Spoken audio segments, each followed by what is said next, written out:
greatest moment in sim racing I've ever had.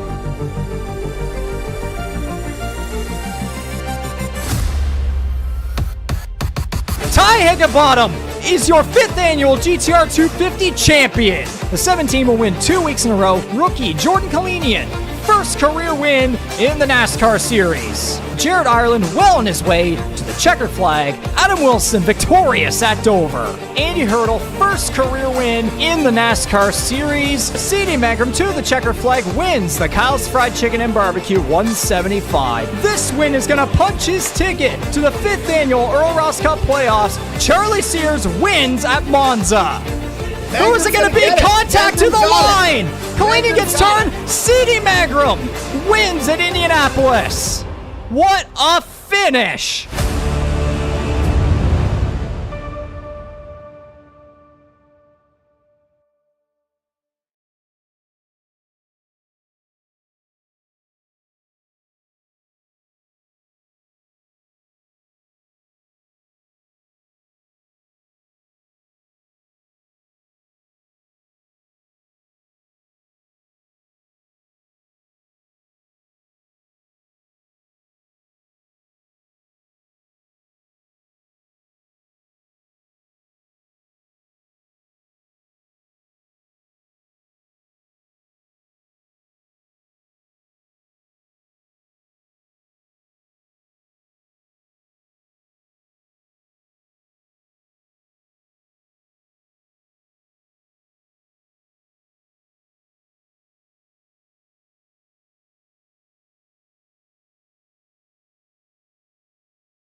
Good eve. Hang on.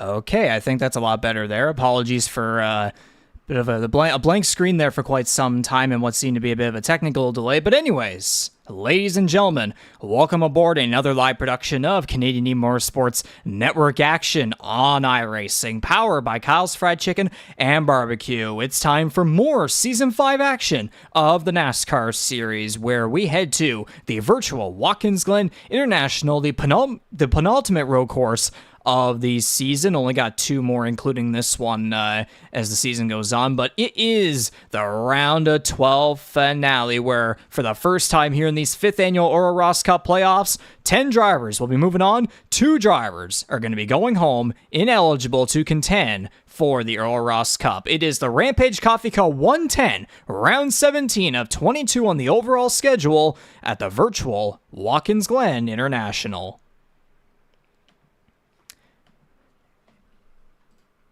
In the commentary booth here, as per usual, the voices of the Canadian eMotorsports Network, as you are hearing at least one of them right now. We'll get the other one in just a little bit. From Charlottetown, Prince Edward Island, the voice you're hearing is the play-by-play guy, Regan McCauley. Alongside me, he's been here since the very beginning, and I believe this time I am correct in saying he is back in Alberta. It is the guy that's been here since the very beginning, Jordy Caraher. Jordy, how are we doing? Yeah, you're right. I am back in Alberta here now, and yeah, I'm back to my regular setup. So hopefully that'll mean I'm doing a better job as compared to the last month or so. It's been a little rough, I'm not going to lie, but hey, vacation's fun, but time to get back into the real world and time to get serious here once again. Oh, absolutely, and business is really going to get serious here tonight, the virtual Watkins Glen International. As I said, the round of 12 finale, the first of multiple races here in the 5th annual Earl Ross Cup Playoffs, where we are going to tragically eliminate a couple of drivers from being eligible to contend to get their name on the illustrious Earl Ross Cup. And if we go back to last week before we go diving into the coverage of tonight's action, of course, back last week at the Darlington Raceway for the Rampage Coffee Co 200, the number 0, first-year phenom Jordan Kalinian getting an absolutely dominant win at the virtual Darlington Raceway, where he led 135 of 183 laps, grabbed a total of 59 points, including the race points, bonus points. He collected a total of 19 stage points. I mean, again, with the stage win, obviously, and just overall another fantastic performance by him. I believe the second race this season where he has won the pole and won the race. So he did that back at Sonoma earlier in the season, which again, that should be a very interesting fun fact, knowing that we are at a road course here tonight. So we may very well see a similar case. Could Jordan Kalinian possibly sweep the round of 12? And I just wanted to say personally, I really, there's a reason why I have this in my software. Whenever I went in to grab some photos, like I do every race, it's what everybody sees across our social media platforms and such, and our little post-race recaps overnight. This might be the most beautiful pick I've gotten ever. I mean, again, it's another testament to just how much things have evolved on the iRacing side of things, right? Compared to first 3 seasons, like stuff like this, you wouldn't have thought of that before making the move over. So, absolutely. Yeah, it just adds to the whole experience. Indeed so. That's what the iRacing platform offers us here within the Canadian E-Motorsports Network, and hard to believe that we're coming very close to the end of our second season within the NASCAR Series on the iRacing platform. So really got to take advantage of every race that we have from now till August 20th. Of course, we'll have the plans for the next season of IndyCar racing, of course, where thankfully we'll be able to use that term. But moving on anyways to the official results, where we can now talk about everybody here instead of Jordan Kalinian, or alongside him, I should say. Of course, Jordan Kalinian, Corbin McCauley qualifying first and second, finishing first and second, both drivers claiming stage wins. And then the driver in third place, man, oh man, we all thought he had a perfect fresh reset after such an inconsistent regular season. You could argue this, you could call it the sophomore slump, but terms like rookie and sophomore are very loosely used here within the Canadian E-Motorsports Network, just because of drivers' overall experience and ratings and numbers and overalls and such on iRacing. Of course, the number 13 of Jared Ireland qualifying in 6th and finishing in 3rd. That was exactly the reset that he needed and the start for the playoffs that he needed. But unfortunately, it's sounding like due to some things going on in life, because obviously life does get in the way of things, Jared Ireland will not be with us tonight. So he may very well be on the brink of not making it to the next round. Yeah, that's a very unfortunate circumstance, and we'll get into all the details here shortly, as I know qualifying is approaching very, very quickly here. Yeah, so we'll probably have to do a lot of tonight's pre-race coverage here while qualifying is going on. But just to quickly wrap up the rest of the results here, like Justin Belmonte finishing in 4th after qualifying 3rd, so a hell of a start to his run for the Best of the Rest Challenge Cup. Adam Wilson top 5, Ty Higginbottom 6th. Higginbottom, Darcy Ford, former winners at Darlington. C.D. Magram, the last car on the lead lap. Maybe a finish less than desirable for him based on how he's run overall this season, being, again, the most consistent driver out of anybody. He still has yet to finish outside the top 10. Kyle Nolan, Mike Marini finishing inside the top 10 there as well, so solid finishes for some drivers. A bit lower in the playoff standings at the moment, and there were a couple drivers, of course, like Charlie Sears, Jose Mercado, and Andy Hurdle, who are hoping to kind of pick things back up after getting involved in some unfortunate incidents back at Darlington last week. And again, with the absence of Jared Ireland, then this could be a huge advantage for them to try and get some good points and come into Watkins Glen tonight and have a shot at continuing to contend for the 5th annual Earl Ross Cup. So What else may I possibly have here that's relevant? Sure. The playoff roster here, very quickly as a reminder, these are the 12 drivers that are still in. Of course, 2 of them will not be on this anymore once we get going at Bristol Motor Speedway next week to begin the round of 10. Where, man, oh man, again, Bristol and Talladega, that's certainly going to be interesting when we get around to that within the next 2 weeks. But of course, we have to focus on here tonight at the Watkins Glen International, obviously. Very quick look here at the schedule. Darlington last week, Watkins Glen here tonight, Bristol and Talladega coming up. So the 10 drivers that are going to be moving on to the round of 10 from Watkins Glen here tonight. There's a road course challenge here, and then it's going to be a bunch of short track and super speedway melees coming up in the next 2 weeks to wrap up the month of July. Congratulations on this reward here for the round of 10, guys. Basically. But with all that being said, of course, that was everything that happened last week. And of course, I should have noted too with the driver points, obviously, it also has the best of the rest challenge standings. Justin Belmonte, with his finish compared to everybody else at Darlington, quite the advantage so far, but there's quite a solid pack of best of the rest drivers that are here tonight on my timing screen for the Rampage Coffee Co. 110. So it'll certainly be interesting to see how that all plays out, depending on who is here tonight. We'll get into more of that here as we go on. But of course, Jordy, we make a return for the first time in 2 years to Watkins Glen International, also known as the Glen. First race here within the iRacing era. We last hosted a race in 2022, which was won by Jonathan Peden. The only driver still with us that has won a race there before is Corbin McCauley, who won the inaugural running in 2020. And again, going back to where we have here in the driver points, plus 67. He's virtually locked in. Not even virtually, he is. Basically, yeah. I say virtually just because, I don't know. No, literally nothing can happen that will keep him from advancing. Because, the max you can get is 60. Basically. So, but if you quickly go through the rest of that, Ty Higginbottom, C.D. Mangrum, Adam Wilson are...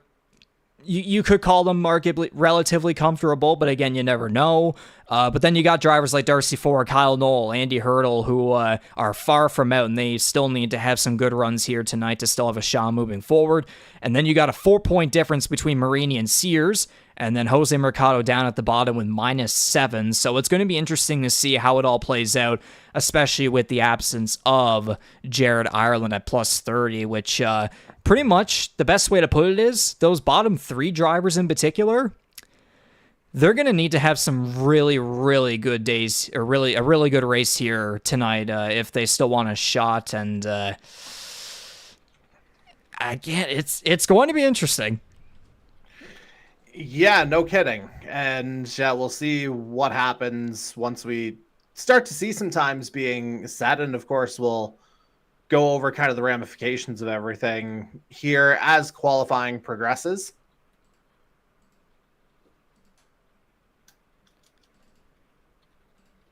Yeah, and yeah, there we go. We need the iRacing volume. We got to have the fans hear the cars, obviously.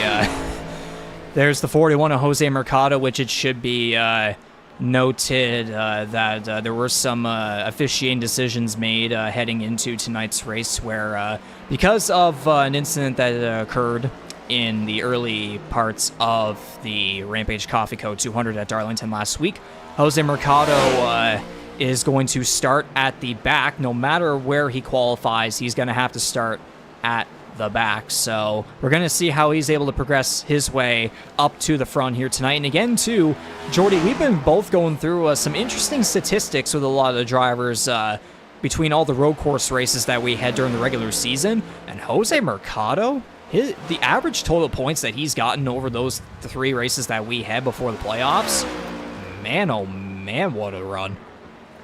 Yeah, and that's overall consistency through the race too, because I think you alluded to it in our previous chats, 39.3 points on average, accounting for stages.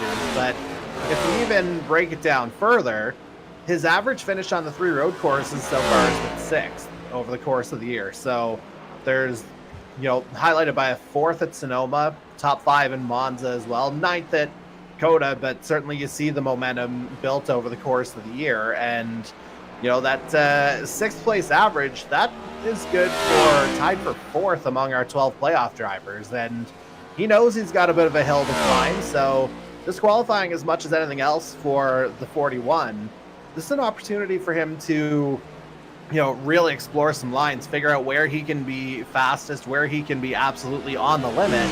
Because, coming in 7 points out of the playoffs as it stands right this second, he's going to need every millisecond he can get. Absolutely, and as a friendly reminder here, too, with this ticker, you'll see that Mercado's number and a bunch of other ones to the side are all colored in blue. The drivers that are in the 5th annual Earl Ross Cup Playoffs are colored in blue, while the drivers in the Best of the Rest Challenge have remained at the regular white, as in the regular season. That's hats off to Corbin McCauley, of course, with the ticker, the brilliant ticker work, as per usual. So yes, right there for Jose Mercado, as you were saying there, Jordy. He's got quite the statistics coming in here tonight, quite the average statistics. We'll see how it all plays out, knowing he is currently at the bottom of the playoff standings, and no surprise whatsoever with under 9 minutes remaining here in this qualifying session. Again, that's the way it is with road courses. It's 15 minutes of 15 minutes. Yeah. Yep. Yeah, 15 minutes of qualifying, whereas the ovals have you get the 2 laps time, the 2-lap time trials, single car, blah, blah, blah. Jordan Kalinian, no surprise whatsoever that he's up at the top right now. Yeah, 2 wins in a second. This seems like the kind of bet you'd almost lose money on, to think that he'd be up near the front. And I mean, you do, of course, have the one guy who prevented him from the clean sweep running in second at the moment. And notably, he's also outside the playoff picture at the moment in terms of advancing to the round of 10. Absolutely. The number 32 of Charlie Sears currently holding that second spot.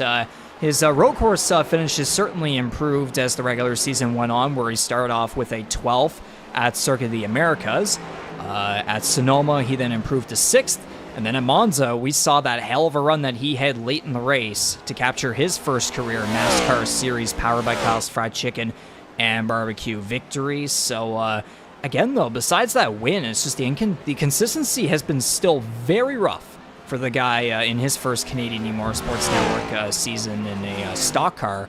At least, of course, Sears being the reigning IndyCar/Darts Series champion.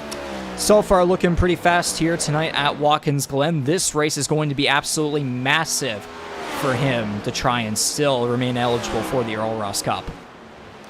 Yeah, so he was the guy that originally I was going to say got in just based on that victory, but it turns out that on pure points he would have been 12th, so he would have gotten in regardless. But yeah, you kind of outlined the inconsistency. It's the kind of thing that happens, when you're getting used to a car, no matter the skill level. And I mean, we've seen what Charlie Sears is capable of on the open wheel side.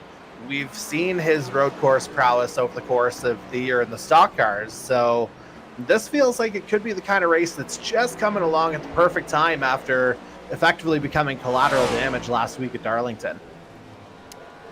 Yeah, unfortunately, had a loose moment in turn 1 on a restart when there was I believe there was a checkup that happened around him. So, again, looking to rebound here at a track where, again, left and right hand turns, a little bit more of a comfort zone for him, but it's certainly not a comfort zone, the situation that he is currently in at the moment. Yeah, just 4 points out of the round of 10 as it stands right this second. And then you have this guy, again, who's been with us since the very beginning. He's got a couple road course wins on his resume from the console days on NASCAR Heat 5. And he, again, that 4-point difference at the cut line. It's between the veteran and then the first-year NASCAR driver. Yeah, and I mean, Marini, he's been the guy that's just kind of kept on ticking as much as anything else here so far. Came in as the 12th and final qualifier in the round. Hung on for a 10th place finish last week. Grabbed himself a couple of stage points, which proved to be very valuable in terms of getting himself into 10th as it stands right now. But yeah, Marini, he's going to have to find, that level of speed that we've seen over one lap that we've seen in the past. Certainly not an incident like that one that we've just seen, but keep it on track, keep her straight. Marini, he finds a way to kind of get it done. It's not always fancy, but he gets it done when he needs to. Justin Belmonte also having a bit of an off there in the area where, again, the certain configuration here, Watkins Glen International, that we are using does not use the boot. It is the short course used by NASCAR in real life at 2.4 miles and 3.9 kilometers in length, 7 corners.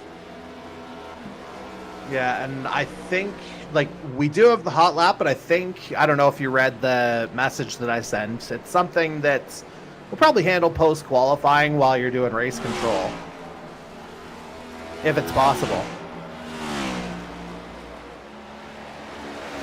Well, how long is the video? That's my question. Minute and a half.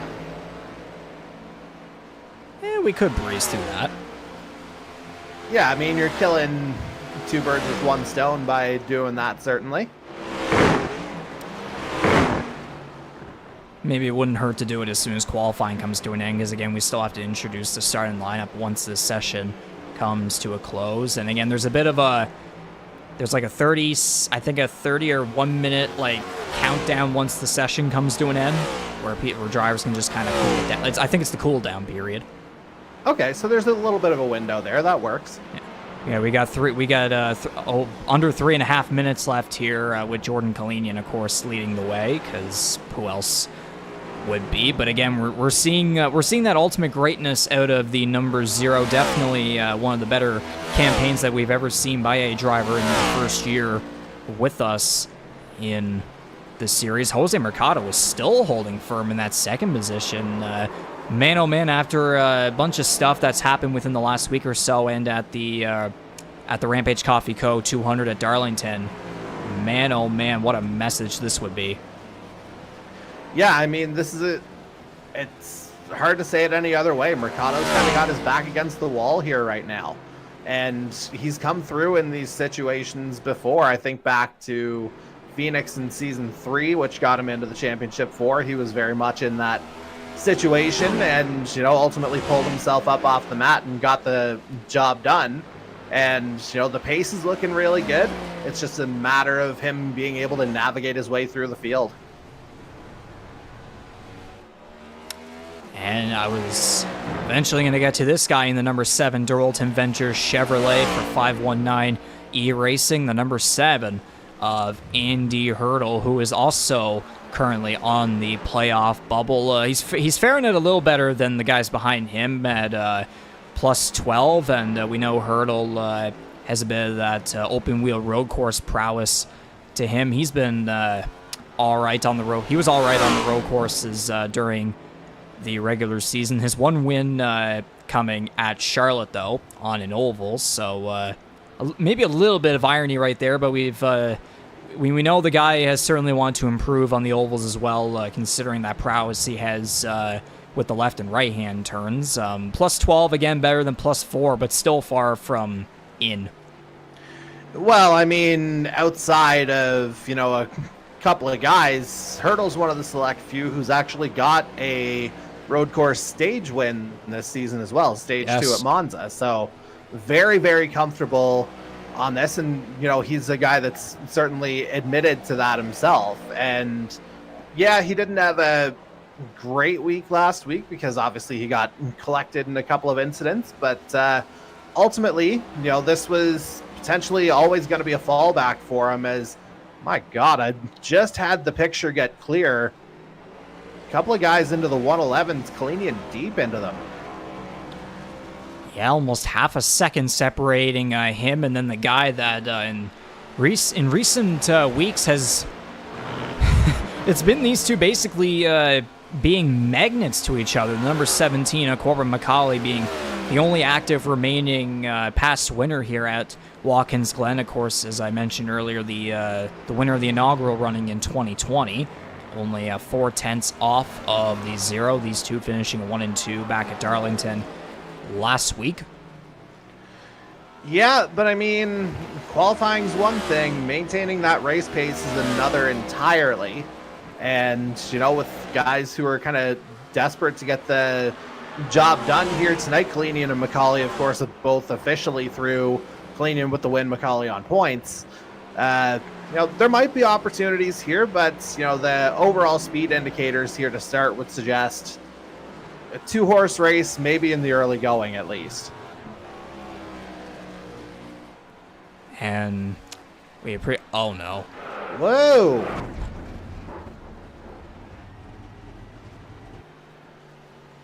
That bumper certainly felt things. It very much did. Well, that pretty much does it. The cooldown period is now underway. We pretty much have a definitive guy on pole, but of course we're going to get into... Oh, please tell me I did not mess that up. Thank God. Bit of a heart attack. Okay, yeah, let's just keep rolling. Just keep going. Nothing happened. Anyways, Jordy, are you ready for a hot lap? I'm always ready. All right, I'll give you the warning here once I fix the volume, because I haven't been able to do that just yet. Fair enough, fair enough. Actually, you're good. All right. It's almost like Corbin knows whenever he's recording these. So, yes, there's your peek behind the curtain as we take a spell around this 2.45 mile Watkins Glen configuration. And, you know, plenty of speed throughout the track here, but it's down to first gear as you're coming through this opening 90. You can go a little bit wider on the exit, and that's going to help to build up speed as you come through the S's, because it's going to happen gradually here. You're making the climb. You're into fourth gear right about now. And as soon as you got her on the line, it's onto the back straight. We'll touch fifth gear here briefly. Top speed about 175 before it's a relatively hard brake application into the inner loop. Inner loop, bus stop, you know, the Bruce Webb bottleneck, whatever you want to call it, as we make our way to the outer loop here now. And it's just a slow, almost agonizing right-hander. We're eliminating 2 drivers tonight. We decided to give the boot, the proverbial boot here on the track as we come to the final couple corners of this shorter layout. Left-hander, you're down to second. And yeah, just a short straightaway here. Relatively short lap, as you've seen. Briefly touched third, second gear. Get plenty wide on the exit here. And just like that, folks, that's a lap of Watkins Glen International. 2 guys are going to go home tonight, but we'll see who's going to go home with a dub. Yep, one person will be walking away here with a trophy, and 2 other ones are going to be walking away not with a trophy. No, they'll just be walking away. Basically. Yep. But yeah, with all that being said, as all the cars are lining up here on the front straightaway for us to get underway here with tonight's Rampage Coffee Co. 110, the round of 12 finale, and round 17 of 22 for season 5 of the Canadian eMotorsports Network NASCAR Series, powered by Kyle's Fried Chicken and Barbecue, and also for the 5th annual Earl Ross Cup Playoffs. Green flag set to wave in just a couple moments. I'm going to go into race control here, send these guys a quick message, get these engines fired up for some more Earl Ross Cup playoff action. Stay tuned.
So there you have it, folks. The engines have been fired up here at the virtual Watkins Glen International. Time to introduce the starting lineup for tonight's event. Starting on the front row, literally for the second week in a row, it is the number 0 Toyota Jordan Kalinian out of Salisbury, North Carolina. And alongside him, the number 17 Chevrolet of Corbin McCauley, who, fun fact, recently made his first career racing debut at the Real Life Oyster Bed Speedway in the mini stock division, so congrats to him. He'll look to continue the momentum here back behind the sim racing wheel. And then moving on now to row number 2, where we have the number 41 Ford of Jose Mercado out of Kissimmee, Florida, which, again, friendly reminder that he does have an end-of-line penalty, so he'll be further back, of course. But to conclude here, this second row anyways, the number 32 Chevrolet of Charlie Sears, driving for 499 Racing out of Charlottesville, Virginia. He starts 4th. Hang on, I had to unmute. Rounding out the top 5, we have the 519 E-Racing Chevy of Andy Hurdle out of Dayton, Ohio. And on, well, I guess it'll be officially the outside of row 3. Anyway, classified 6th at the moment, the number 1 Tornado Alley E-Racing Toyota of CD Mangrum out of Atlanta, Georgia. Moving on to row 4, where in 7th, we have the number 64 519 E-Racing Chevy of Darcy Ford out of Harrington, Prince Edward Island. And on, again, this graphic says out inside, but it'll be the outside of this row. Anyway, it's the number 12 Toyota of Mike Marini. He's the guy currently on the playoff bubble. He's got a gap of 4 points. Tonight he starts, well, there it's 8th, officially 7th. Moving on now to the, again, as we can kind of call it, the unofficial row 5. The number 6 Ford of Justin Belmonte, driving for Warrior Racing in conjunction with GTR out of Pachico, New York. The, again, like I believe 33-point lead in the Best of the Rest Challenge standings. Alongside him is the driver of the number 21 Toyota for Tornado Alley E-Racing out of Laurel, Delaware. In a decent points position right now. Still looking to have a solid night here at Watkins Glen. It's Adam Wilson, number 21 Toyota. And then again, rounding out here that rounds out the top 10 unofficially at the moment. And then we get to, again, unofficial row 6, the number 15 Toyota of Kyle Knoll for Storm Surge eSports out of Wendell, North Carolina. He is a little bit on the bubble right now, definitely in a better situation compared to the bottom 3 drivers, but still is going to need to have a very solid night here tonight to still get the job done and clinch his way into the round of 10. Alongside him is the number 97 Toyota for Tornado Alley E-Racing. It is Ty Higginbottom out of Kansas City. Yeah, Kansas City, Missouri. There we go. My memory sometimes tends to have that thing.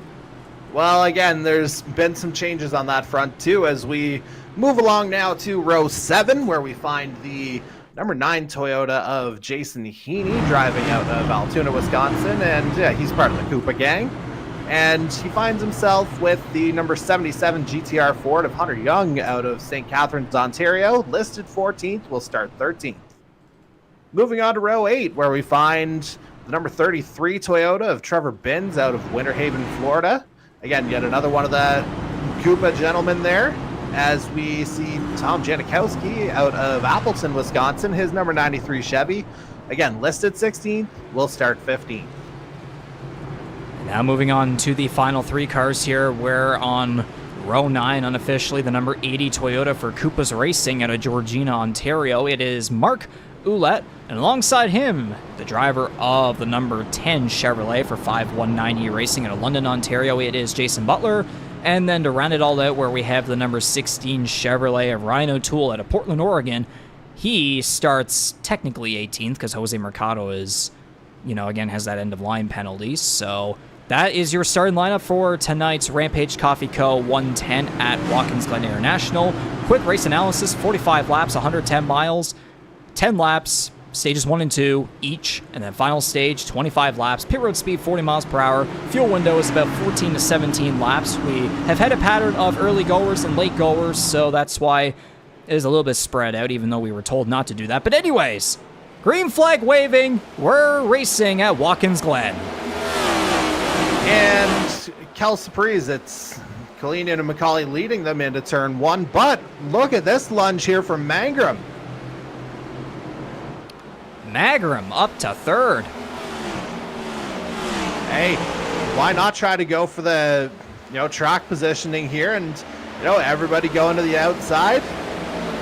Magrum, number one, looking out for number one, dives down the inside and grabs himself a couple of places. And pretty much everybody is relatively single-filed out here, coming to almost halfway through this first lap. Yeah, and it looks like Mercado making some early moves. Yeah, Mercado is already into 14th.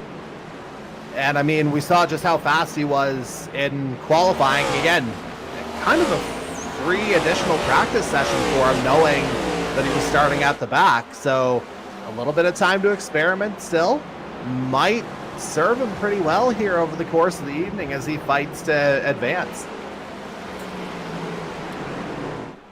So give lap number one of 45 to the 0 of Jordan, Kalini, and Macaulay, about just under a second and a half behind. Yeah, second and a half over one lap. That's not exactly chump change, as, big lockup here. Yeah, he made it through. Well, with Jose Mercado getting past him, though. Yeah, that's one more spot for the 41, just continuing to absolutely slice through this field in the opening lap plus. Now trying to make his way past the number 9 of Jason Heaney, who's looking to get his groove back going in the best of the rest challenge. Yeah, it doesn't have an answer for the 41 right now, though. This, again, could be a very compelling storyline here. Again, just knowing how fast he was in the qualifying session.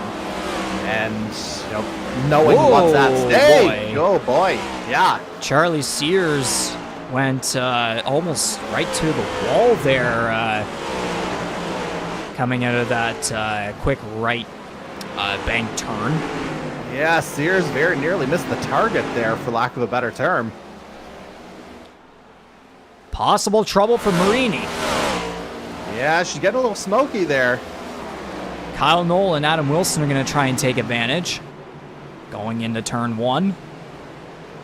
Yeah, and I mean, we saw Marini have an issue or two. Oh, boy, getting a little spicy. A little bit of contact there between the 12 and the 21. Is Marini still going to try and hang on to battle with him? No, the 21 will clear him for the 9th position. Yeah, we'll have to monitor that one because, again, we saw Marini have a couple of offs during the qualifying session, as we'll get another look here at the impact through the 90, or just a little loose out of that final right. I mean, to slow Foley down, to pretty much slow down to a near halt instead of trying to kind of keep your foot on the pedal and keep the wheel and the car as straight as possible. It benefited him. Yeah, but he may not want to look in his rearview mirror at the moment. That is for sure, because Jose Mercado coming to lap 4. He's made his way from 19th to 11th, looking to make his way into the top 10 and maybe even try to charge for a top 5 position as well. Again, it's clear that the man has the speed for it tonight, and geez, is that even him clearing Darcy Ford there a moment ago? Or is that, well, white car, black top. Screen still isn't fully figured out yet. Still another playoff driver. Whoa, Wilson in trouble. The left front has damage. Okay, so maybe throw another curveball into things. And Wilson, he's just been fair so far on the road courses this year. 7th at Sonoma, 10th at Coda, 12th at Monza. Yikes.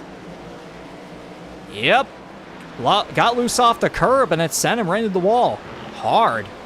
Oh, boy. Yeah, we'll have to see how much of a recovery drive the 21's able to make here.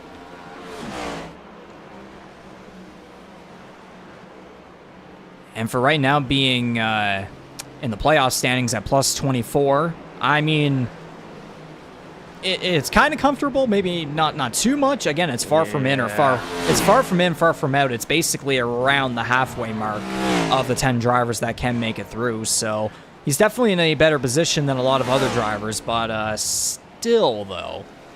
The only reason it's even remotely comfortable right now is, because unfortunately Jared Ireland was unable to make it. So the way this is breaking down right now, 19 drivers tonight, that means everyone's getting a minimum of 18 points for taking the green flag. So Ireland's going to miss out on that. His gap was 30 coming in. It's a net minus 12 right now, but or net plus 12, I should say. But that's just going to keep going down and down over the course of the evening. And now, Adam Wilson having his early issues, like that puts him into the danger zone potentially, because not only do you have Mercado 10th, you still have Sears running in the top 5, Kyle Knoll up in 8th. Guys who are a little bit further down the picture, they're making early moves, and they're potentially going to grab stage points if they keep it clean. And again, stages 1 and 2 are only 10 laps each, so these stages are kind of go, go, go. Again, despite, again, being a long road course. But hey, there's Adam Wilson coming off of pit road. Okay, yeah, there I can see his time on the timing screen. 34-second pit stop. Yeah, I was going to say, it wasn't an insignificant chunk of damage the 21 took as he wound up into the wall. Oh, boy. Jason Butler has a front end gone. Yeah, man, oh, man. Not ideal for the guy driving the livery of tonight's title sponsor, and that's another thing we haven't gotten into tonight. We still got some coffee to give away. Yikes. Man, oh man. We're going to have to get a chopper angle of this one. Way off the track in turn 6 into the barrier. Yeah, big ol' yikes there. Yeah, there goes the front end. And yeah, as you were saying too, that's unfortunate about him driving the Rampage Coffee Co. car, because again, the Rampage Coffee Co. being the title sponsor of both races in the round of 12,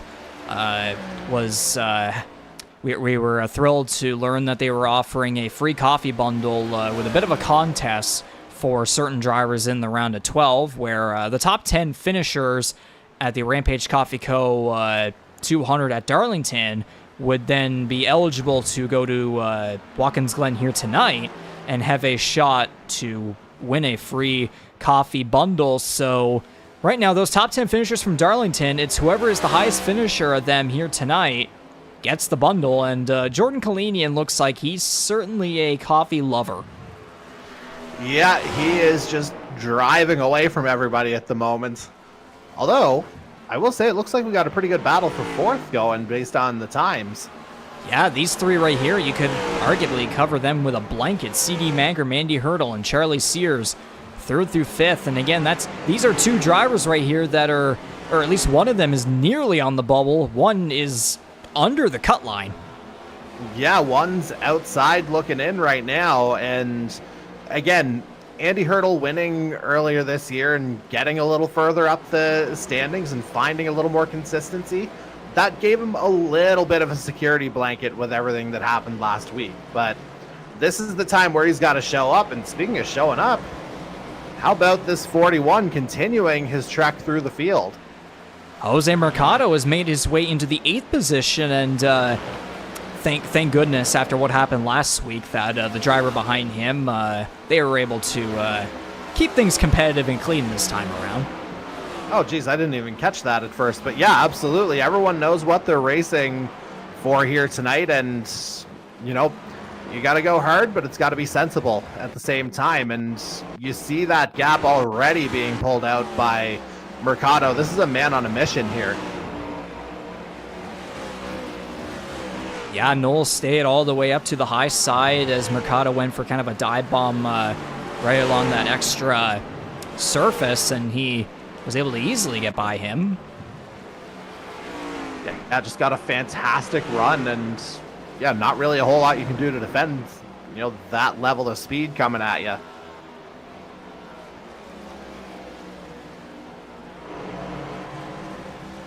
So Jordan Kalinian with over a 5.5 second lead over Corbin McCauley. Then there's CD Magram, who behind his interval behind Kalinian is 11 and a half seconds. And then again, Hurdle and Sears following in behind. There's Darcy Ford back in the 6th position. Justin Belmonte 7th. Jose Mercado is now starting to make his charge towards Belmonte to try and gain that one extra stage point, which could be very crucial here as Jordan Kalinian approaches the white flag for stage 1. Yeah, I was gonna say the way he's going before that little slide. The way he's going, some of the field might be throwing in the proverbial white flag here already. This dude is just taking off.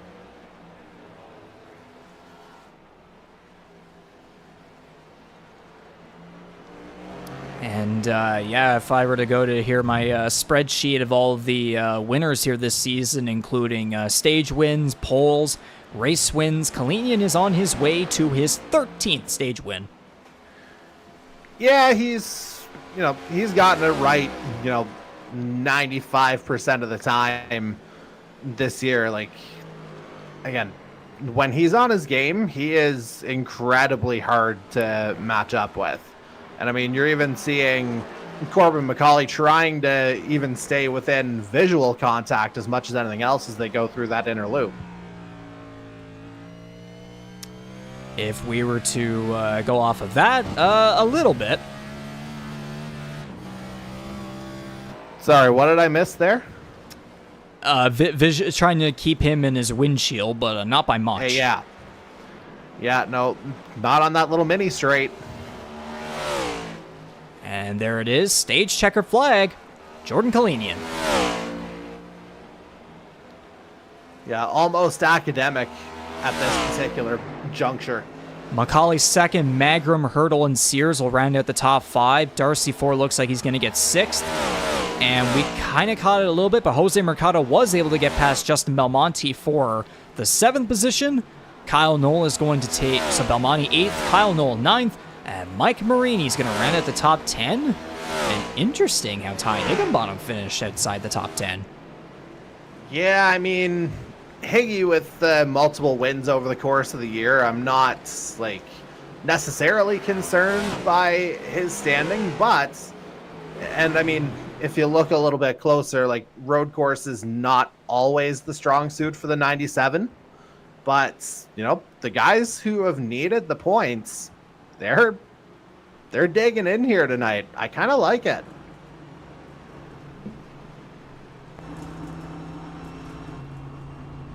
Well, now he's close to him. Yeah, there's just a little different. So that is stage 1 in the books here at Watkins Glen, and because we're going to have a couple of caution laps here, pace laps, stage 2 is going to be less than 10 laps, so it's definitely going to be a bit of a quicker charge to another green and checkered flag, and then again for that final stage, probably going to be in between 20 and 22 laps, counting again those caution laps. But again, you never know, could see full course yellows if we do get an incident of such large capacity. Yeah, that is a very interesting way to put it. And Riggs, would you like to hear some updated playoff standings? I would love to. All right, so, not to make it any cheesier of a segue here, but, obviously, Kalinian picking up another 10 points for the stage dub. He sits at 21-28. What did I miss? No, I'm looking at the playoff tracker. Yeah, it's getting there. Why don't you have McCauley under advanced? He's in. Because I forgot to set the formula properly, okay? That's why. I didn't have time to add the additional statement. Anyway, McCauley, his gap's 71. He was already advanced even before finishing second in stage 1. He's good. CD Mangram's third, 2,080 points right now, 31 up on that bubble right now. Higginbotham fourth at 2077. Adam Wilson, bit of an issue here, but he's plus 19 to the bubble right now. We'll have to see again if he's able to recover. He should be lucky dog this time around. Looks like he'll get back on the lead lap. So we'll see what Wilson's able to do there. Anyway, continuing on. Darcy Ford plus 17. Andy Hurdle plus 14 after a strong fourth place finish in the opening stage. Kyle Knoll maintains a little bit of breathing room with the 2 points in stage 1 here. So he's plus 10. Jared Ireland, again, not here tonight. He's already feeling the effects of it. So he's plus 7, but again, not in the field. This is where we get spicy, though, here, Reegs. Charlie Sears. I was going to say, what the hell else did I miss? Number 17 gone to the back of the 0. Okay, yeah, not ideal to say the very least. But we'll see how these opening pit stops work themselves out as the lap traffic tries to sort itself out as well. But yes, I was getting right to the spicy stuff on the bubble. Charlie Sears has overtaken that bubble spot from Mike Marini. The gap is 1 point as we run live right now.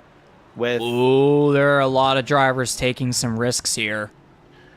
And you know what? Looking at some of the guys who are there, they kind of have to. And even Jose Mercado with his 7th place finish, he's still 5 points out right now. So right now, it feels like the net effect will see Jared Ireland get eliminated. Well, actually, we know it will because we're not accounting for the... oh, shit, actually. I'll be over here for a moment. I just realized something very...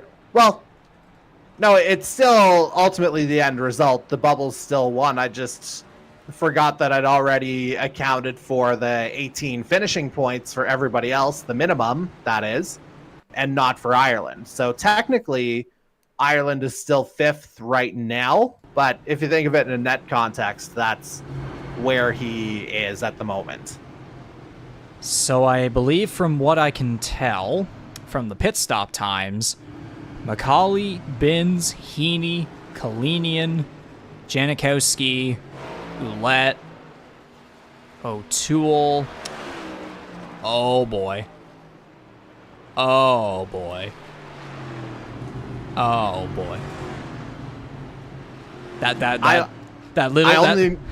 I only need to see the notification to know what happened. That rear bump that we saw from a certain green car against a certain stage 1 winner, it kind of... Oh boy! It cost the guy that got hit. Yeah, that is not exactly how I drew that one up in my head. I see the notification, but that's not how I expected that one to go. Meanwhile, what's going on with Kyle Knoll? I don't know if there's a top off or a possible penalty for the 15. But yeah, so there's the top 7 got just fuel. Then there's Macaulay in 8th, Higginbottom 9th. He didn't take tires. Binns in, or I guess Binns might be not. I don't know. There's Binns who took tires. Higginbottom didn't. Heaney did. Young didn't. And then there's pretty much everybody else that that got tires, just judging by the pit stop times. As Kyle Knoll is going for 4 tires here on this stop. I don't know if there might have been an issue with his stop there when everybody else came down, but at least he's still on the lead lap. He'll try to have a fresh reset here, but this is going to be interesting. Jordan Kalinian, the stage 1 winner, led every lap, just completely flew away from the field, is going to be starting towards the back of the pack, and he's going to have to charge all the way back up with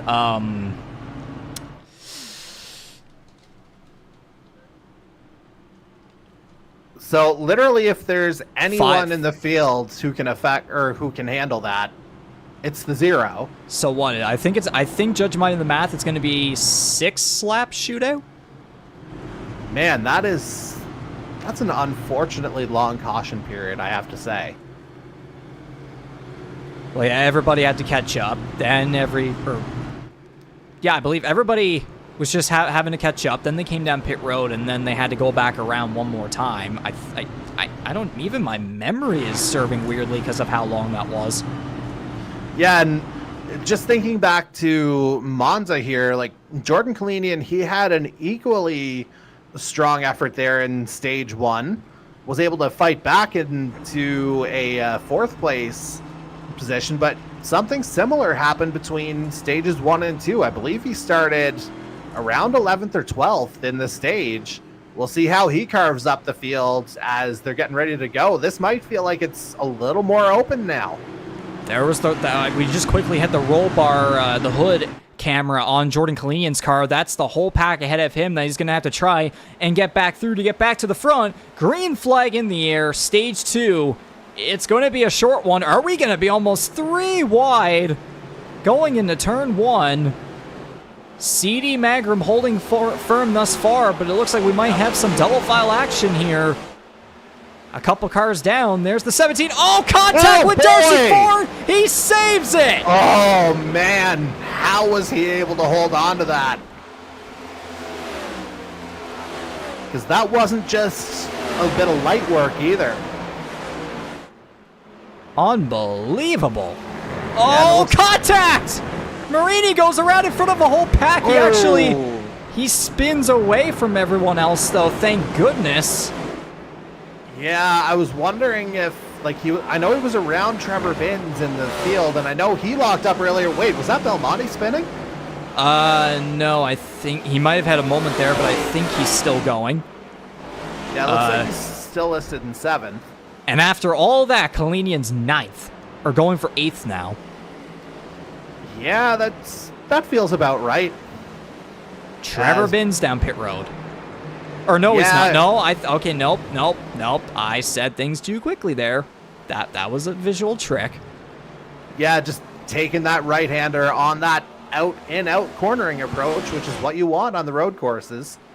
But would you look at this, too? These two are pretty close in between 3rd and 5th in stage 1. It is CD Magram versus Charlie Sears going for the stage win, but Andy Hurdle and Jose Mercado not far behind, not out just yet. Not by a long shot here, and as you say, what's effectively a sprint in this stage 2. And again, too, that's like that's 3 drivers in the top 5. All on the bubble. CD Magram's pretty much fine. Darcy Ford, you could argue it as well. 17's already locked his way in on points unless he's able to get the win here tonight. I mean, still try to get some good momentum going. Contact for the lead. Sears. Oh, man. I don't know about that one, but look at Hurdle coming through. We went from a first stage where we had some good, clean racing and some solid battles throughout the field, even though there was a lot of separation. But now it's just full-on calamity. Charlie Sears might have had a bit of a quote-unquote rookie mistake there, maybe locked the brakes up. But regardless, that still puts him in front there. This could be huge for him, but at the same time, his reputation may have dropped a little bit. Well, yeah, we'll have to see how that goes, but what I do know is that you got the top 4 separated by 1.5 seconds. Yep, Andy Hurdle about 7/10 or so behind him. But again, Hurdle with some of that more experience compared to Sears. That might be a huge advantage for the 7, and we'll see if the 1 can catch back up here eventually. Man, oh man, 4 laps to go here in this second stage. Again, as we were talking about earlier, it's quick. It's go time for this second stage because of those caution laps after stage 1. Oh, boy. Yeah, we might have just seen the narrative shift here a little bit.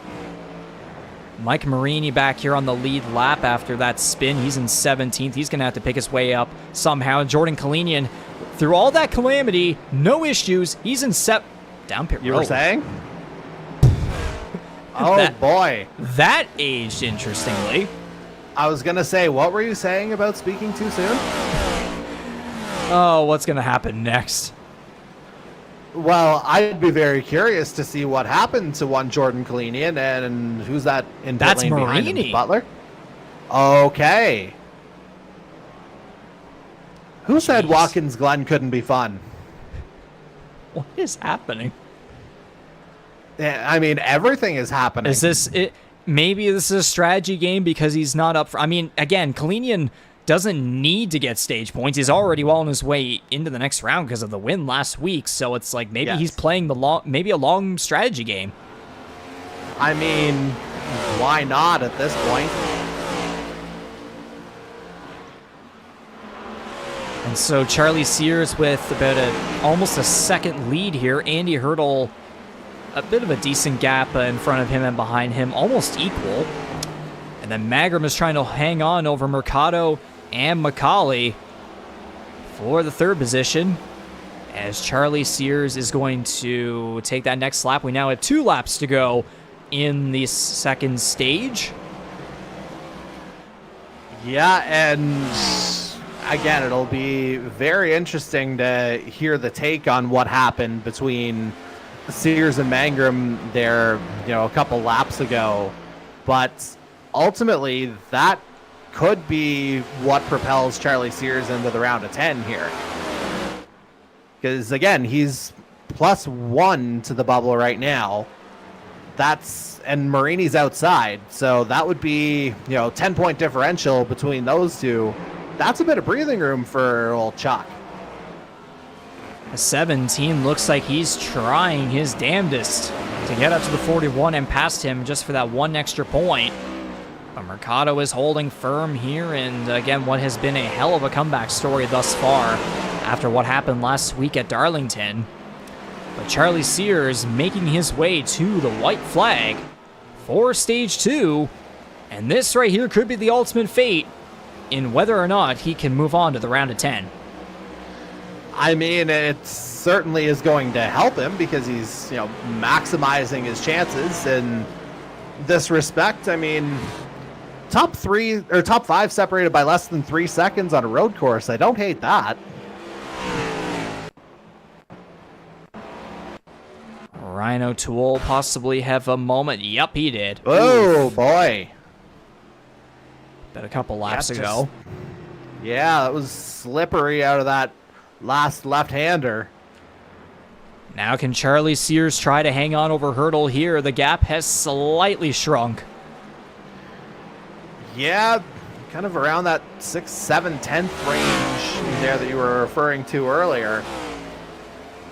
And if my knowledge serves correctly, I believe Sears has not won a stage yet this season. Yeah, his only additional points came from the win. Contact! Oh, boy! The 17 with an issue there, while against Jose Mercado. Off the final corner to the stage checker flag. Sears is going to hang on by about 3/10 or so. Hurdle 2nd, Magram 3rd, Mercado 4th, Darcy Ford 5th, Justin Belmonte 6th. McCauley's going to hang on for 7th despite what happened there. Kyle Knoll in 8th. And coming to the line, Trevor Binns will take 9th. Ty Higginbottom takes 10th. He will break into the top 10 after falling just 1 position short back in stage 1. But he did it at the expense of his teammate, Adam Wilson. Jordy, what the hell did we just witness for the last couple minutes there? 6 or 7 laps of epicness. I think that's probably the best way to put it. How much more chaotic can we get for this next stage, even though, quite frankly, this next and final stage is, again, going to be, maybe it's chaos at the start, but it's going to end up as pure strategy unless we get a car flipping somewhere. Yeah, I mean, this is where, as you mentioned, that long run kind of comes into play. And, this is when it's going to matter the most, obviously. And, yeah, I'm very much looking forward to seeing how this update shakes out. It looks like the 41 kind of held himself. Maybe the 17's right side had a bit of a... Like, you could see him just barely graze the grass. Yeah. I was going to say, yeah, I don't think, I think it might be a rare miscue on the part of the 17. Because, yeah, you see Mercado hold the line. And, pretty light tap, but obviously it's the 17 that comes out the worst for it. Yeah, I don't really see anything of the 41 there. May have tightened it up just a little bit, but he held himself good. So, Yeah. just unfortunate circumstances right there for the 17, but still looks like he's okay. We'll see, though, what happens when he gets into his pit box during this yellow flag pit window, assuming he does. Indeed. All right, still working on our live updates right now. Just slowly getting there. Okay, so... And just a bit of a message here to the drivers. Bristol and Talladega for the next 2 weeks, so, like, are you guys practicing or something? Yeah, I mean, again, that's the quote-unquote reward they get for advancing.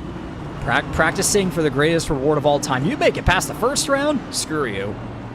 Yeah, you make it past the first round, you might not get past turn 1. Basically. Yeah, just, full-on demolition derby expected here at some points. And yeah, now things have opened up a little bit more. And so, if I... Hang on, I'm just going to once again add the minimum finishing points that everyone has right now. Minus Jared Ireland, of course. Okay, so... Actually, no, I won't. I will do that after the fact. And, yeah, we'll kind of go over everything here. Again, Kalinian and McCauley both advanced. CD Mangrum, 36-point gap. There's, 18 drivers in the field. No way he's not getting through at this point. Ty Higginbotham, he's plus 26 after grabbing that 10th place in stage 2. Presently, Jared Ireland is plus 22. Again, not racing tonight, so it looks like he will find himself on the outside looking in. Darcy Ford and Andy Hurdle tied at plus 20, 6 and 7. Adam Wilson's fallen down the board here a little bit. His gap is plus 16 as it stands right now. He's 8th. Kyle Knoll holding firm at plus 10. And the stage win for Charlie Sears, that opened his gap up to 8 over Jose Mercado, who's moved up to 11th at this point after grabbing, another 7 stage points there for 4th. And yeah, Mike Marini's down at the bottom. That gap is minus 11 to this point. Marini looking like it's probably a must win right now. Mercado not as worried about right now because, again, you have the factor of Jared Ireland moving down the board, and depending on how Mercado finishes, effectively, even if something was to happen, like 14th or better and Mercado's through. So we just had the pit stops there under this second stage caution flag. A couple McCauley and Wilson on pit road, more than likely fixing damage on their cars. Jason Butler and Ryan O'Toole also still in their pit boxes. But we got Jordan Kalinian, who's made his way back up to the front. And, of course, again, just a friendly reminder earlier about Jordan Kalinian, again, with that unfortunate speeding penalty that wasn't really on him. And I believe he still took tires on that stop. Correct me if I'm wrong, but he completely skipped past everybody, and he didn't go on to pit road. Neither did Mike Marini, and so both of them find themselves here up front, while pretty much 3rd through 9th pitted for just fuel, and then 10th through 15th looks like they all took tires. Yeah, if you're Mike Marini, that track position, that's a gamble you absolutely have to take right now. So I don't blame him one bit for staying out. It's basically do or die for the number 12, because right now it is not looking good for him in the points. But again, we'll just have to wait and see. Meanwhile, again, with Kalinian back up front here, we'll see if he shoots away from the field again. Does I think someone nicknamed him similar to Max Verstappen in some capacity in behind the scenes chats. Someone made that reference, yes. I mean, you saw, like, he was the guy that I believe in the lead up was saying, oh, I don't think 111s are possible at Watkins Glen. He puts up a 111.4 for pole tonight.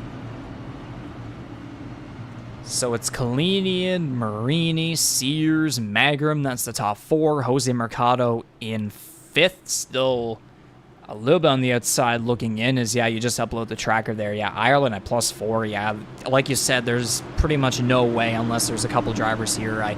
The thing is, if drivers, like let's say Mercado, Marini, if they have a complete catastrophe, something catastrophic happened to them here towards the end of this race, is there still a chance, or is it pretty much guaranteed that Ireland's done? Well, the numbers that you're seeing right now are for the minimum with the minimum 19th place finishing points accounted for. Okay. So that's where you get the -4. So if you finish, as I said for Mercado, if he's that would be 14th or higher, he's good. Marini, he's got some work to do because he'll not only have to leapfrog Ireland, he'll have to jump over somebody else.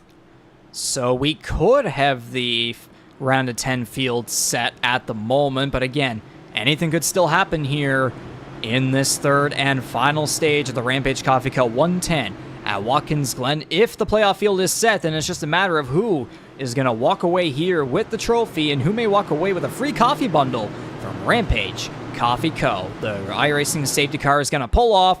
We're going to try to go green maybe one more time. We'll wait and see how this all shakes out. Green flag in the air. Jose Mercado, I thought he was going to make it 3 wide, but he's actually fallen back a little. No, we're still going to go 3 wide. Oh, Magrum and Sears, that might have been, oh boy, oh. Magrum caught up in another incident here. And Magrum still good, but all the way towards the back there. And Marini's now starting to fall like a rock by the looks of it. Mercado up to 3rd. It would not surprise me one bit if Magrum might have been sending a potential message there to the 32, because remember what happened earlier. Absolutely, you remember that. And Jason Heaney goes around. He does, but ultimately, I believe, I don't know if it was like full-on message send there from Magrum. Ultimately, it was Mercado who collected him. 3 wide down the straight, okay. Almost null. Oh, then issue Belmonte saves it. My, oh my. Oh, someone has an issue back there as well. Noel getting underneath Hunter Young. And Young locked up. And Hunter Young has gone down pit road. Who was that with the issue? It was the number 80 and Mark Ouellette who went around in turn 6. So, Young, to me, he's on the outside of the track. I don't know if that's an emergency thing or what happened. That felt very unsafe as a pit entry. We'll take a look. He crosses the track. See, locks up. Had enough space, I guess, but they're picking up speed coming out of that final right. I kind of get it. I kind of get it. But anyways, let's go back to what the hell happened in turn 1. Quickly. Yeah. It all happened quickly. Magrum through the middle, contact with Sears. He drops back, and then there's contact with Mercado. The 41 probably couldn't really make any other decision there in time. It was within a second or so of everything happening there. Didn't really have anywhere to go. Basically. And then Justin Belmonte up here with... Kyle Knoll may or may not have maybe had an issue with his brakes or something, locking it up. And then gets into Belmonte. They all save it. And then back here, Mark Ouellette just gets loose. Ay, ay, ay. And, there's the contact with the wall after. Anyways, we got to get back to the racing here. That's live as Jordan Kalinian, that's 7 tenths or so ahead of the 32. Magrum currently in 11th. McCauley getting past Higginbottom for the 6th position. Mike Marini still holding all right there in 5th. Mercado 3rd. Yeah, we can still have some fireworks here if somehow Marini's able to hang on.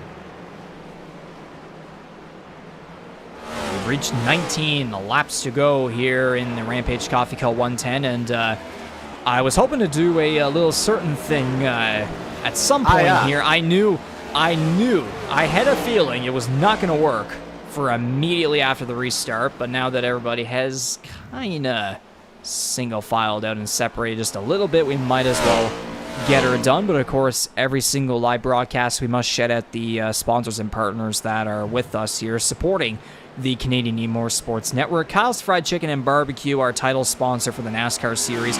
Rampage Coffee Co. Thanks for this free coffee bundle that you're offering us, plus also as well being the title sponsor for the 2 races here in the round of 12. Piping Kettle Soup, Forked River Brewing Company, Bangarang Hard Seltzer, Nordic Aluminum, GSGSG Vinyl 3D, GTR, and of course, powering the Crank It Up, TrackCams22.com. Thank you very much, of course, for providing us with these amazing broadcast cameras that you all see here in all of our live broadcasts on iRacing. And here for Season 5 of the NASCAR Series, it's the TrackCams22.com Crank It Up.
So that was the TrackHams22.com. Crank it up. Once again, thank you very much to them, of course, for assisting us here within the Canadian Motorsports Network NASCAR Series to really enhance and emphasize our live broadcasts on the iRacing platform.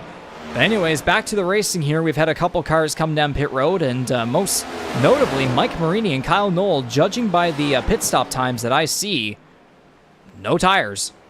And they're right next to each other. Go figure. Are we about to see these two possibly duke it out for the win, or is that just complete delusion? Ooh, no tires. Yeah, I don't know about that. We're battling for 13th at the moment, and yeah, Higginbotham also pitted right in front of them, I do believe. Or a lap ahead. Or a lap after, I should say. Yeah, so slightly fresher tire. Or no, actually, he didn't take tires either.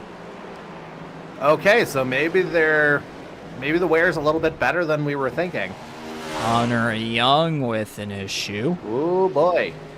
And down in the pit road again. Across the track again.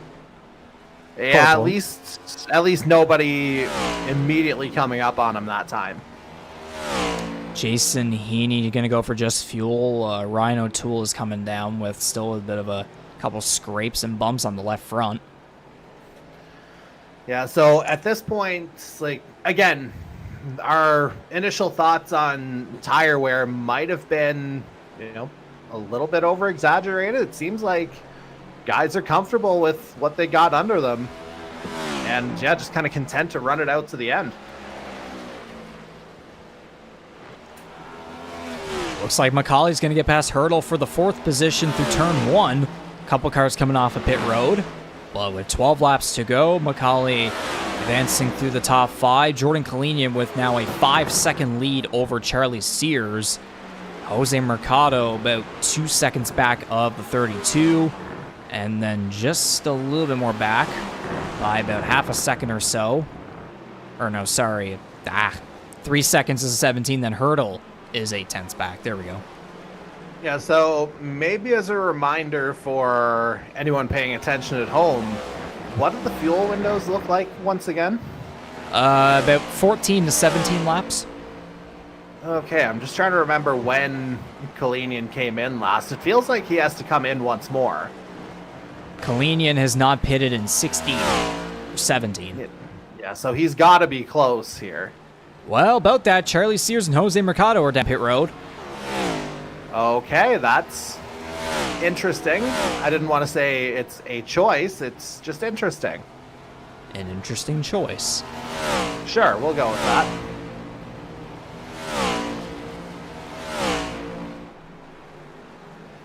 So 32 and 41 will make pit stops here with 11 laps to go.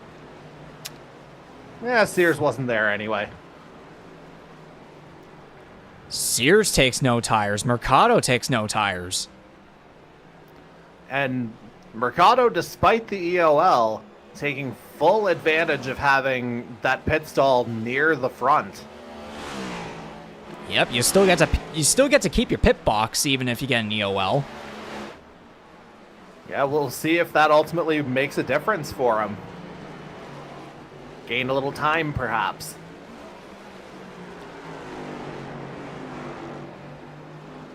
Kalinian now going to come down pit road a lap later. There's the response, yeah. So McCauley's going to come down too. Yeah, this feels like kind of the last stand for the majority of the field. Hurdle Now, does not come down this time. You go ahead. I was going to say, like, obviously we said the gap was roughly 5 seconds there. Sears obviously didn't take tires, so not thinking that the outlap is going to get him much closer to Kalinian, but we'll see where he checks out. So Kalinian takes no tires. What is McCauley going to do? No tires. Yeah, I think that's probably going to be the staple here the rest of the way. Because, you're just hemorrhaging time unless there's something catastrophic going on.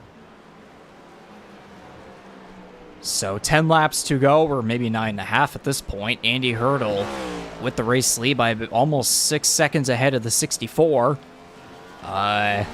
Looks like the top 5 still have to come down pit road. All of them haven't pitted in 13 laps. Yeah, so you're probably looking at, 3-4 laps somewhere in that window for them to come in. Unless they notice the lap time's starting to get a little worse, at that point it might just be best to cut the losses. As Hurdle's in. Yes, sir. So is Ford.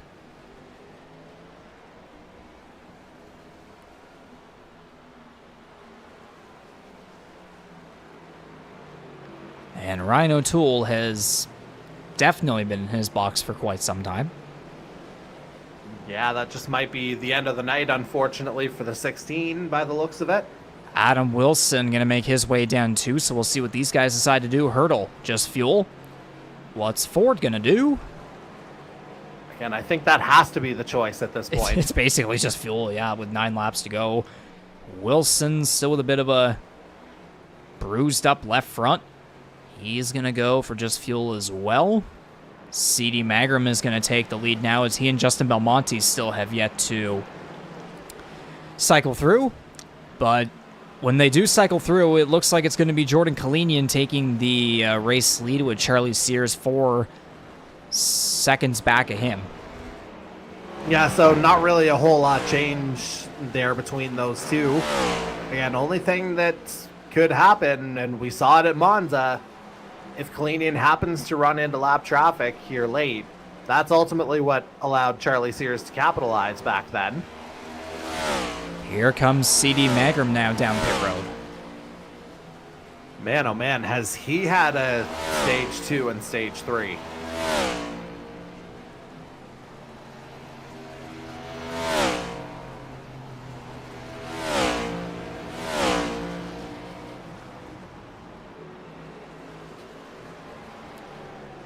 More than likely, I would imagine just the no tires, just gas call. Yeah, that's kind of your splash and dash standard at this point. So for ongoing battles right now, Jose Mercado about a second or so separating him in the 17. Ty Higginbottom is being chased down by Kyle Knoll for the 9th position. Mike Marini's not too far behind. He's in 11th. So there's going to need to be something, there's going to be something colossal that's going to have to happen in order for him to have a chance at anything now. Yeah, you said he wasn't too far behind, but in reality, he is too far behind at the moment, as you say. Just pretty much everything needs to go in his favor to this point. I was already calling it a must-win for the 12, and again, admirable, strategy call to stay out at the end of stage 2. Just didn't work out maybe the way he thought, as Young's gonna go wide to let Kalinian by. I mean, yeah, what more can you do? Yeah, I mean, there was a bit of a lockup there into the 90 anyway, so it was going to be academic. It was going to happen one way or the other. Belmonte taking just fuel on his stop as well. He cycles back out to what looks to be probably 8th as Kyle Knoll is almost on the rear bumper of Higginbottom, and this is certainly not helping Marini's case as we were talking about as he went a little wide at a turn 1. And yeah, I mean, gonna say, what are you seeing? How much of a gap did I say was separating Kalinian and Sears about a lap or 2 ago? I believe you said it was somewhere in the ballpark of 4 to 5 seconds. Okay, so it's still 4 seconds at the moment, but you can see, though, Kalinian does see Kalinian just down the line. But with 6 laps to go, though, more than likely not gonna be enough, as Macaulay and Mercado are trading spots here for 3rd and 4th. That 41 is still trying to charge after what could be a podium finish here tonight. The Glenn trying to keep up his average statistics across road courses this season.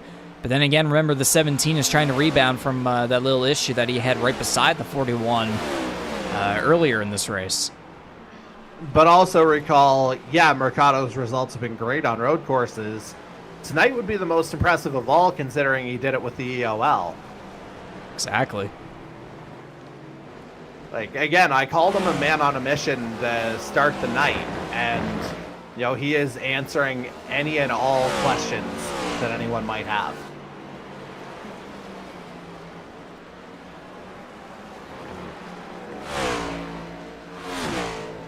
So now the gap is starting to increase between the 0 and the 32 at 4.5 seconds, but even though it's looking like it's not going to be a win for the 32, you still got to give massive credit to him, man oh man. Again, despite that win back in Monza, the luck for him, like consistency-wise, has just been awful.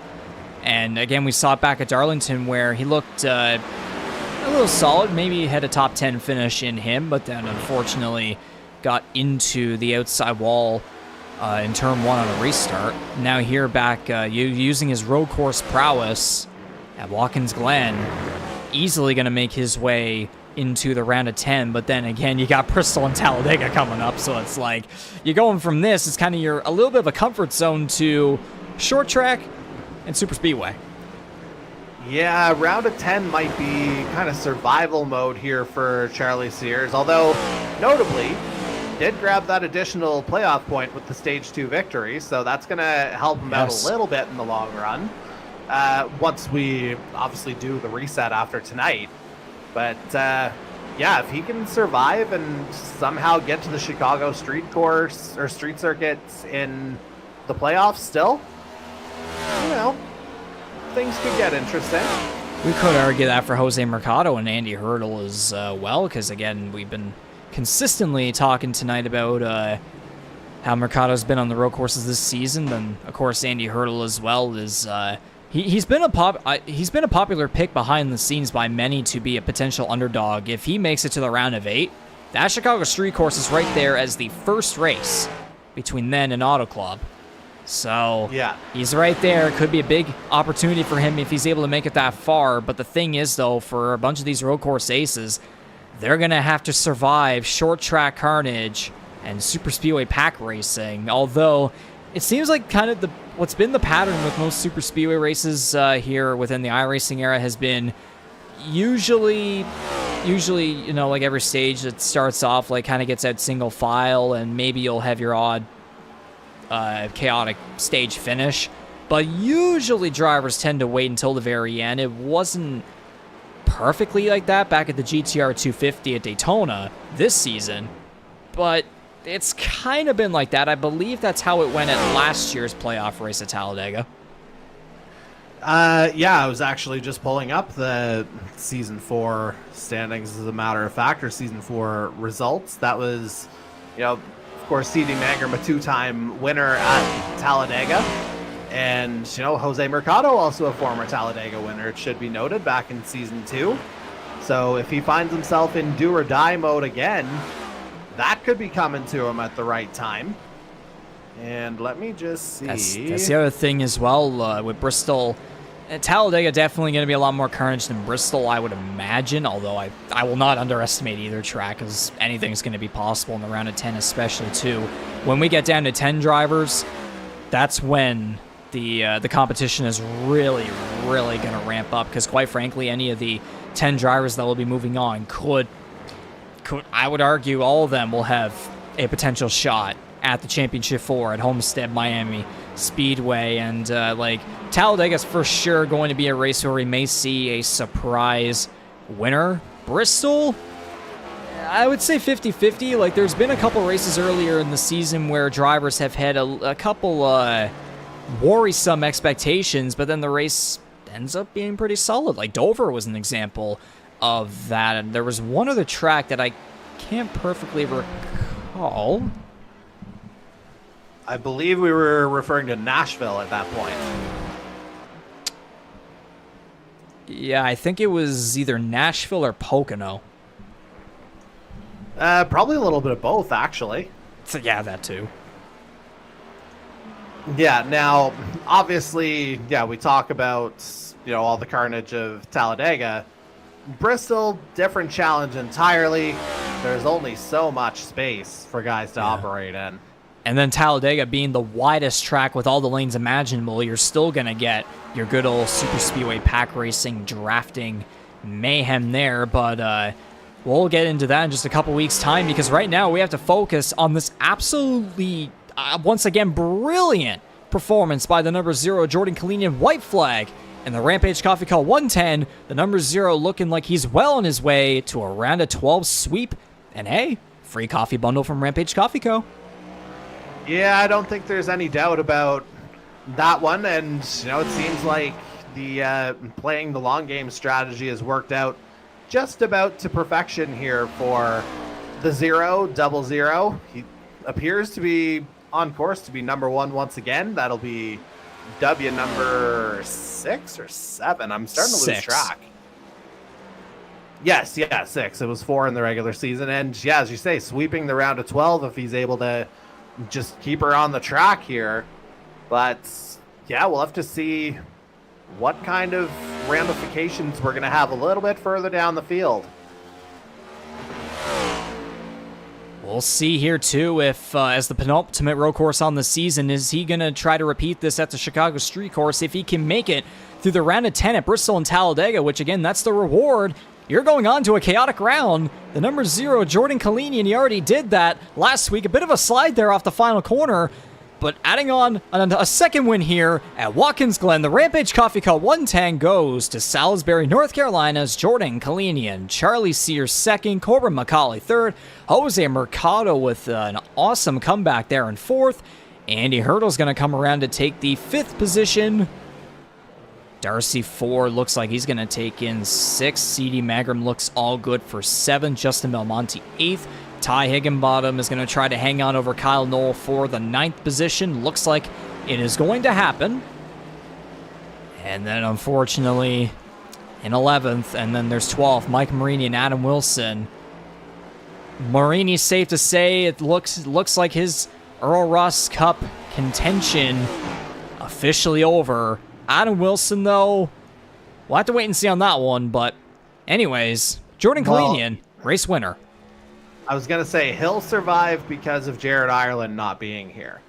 That's what's happening. Again, we'll dive into the gaps here, the unofficial gaps, it should be noted, once we have, you know, a little bit more time. But I'll do my best to get all of this added up and addressed, you know, in relatively short order here. Pretty much as soon as, you know, I go back to where Wilson crosses the line, then it'll be official for all of our playoff drivers. There we go. So I will work on that in the background.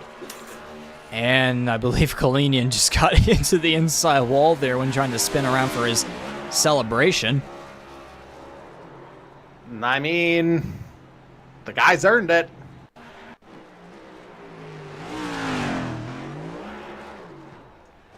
Oh, it was the rear end.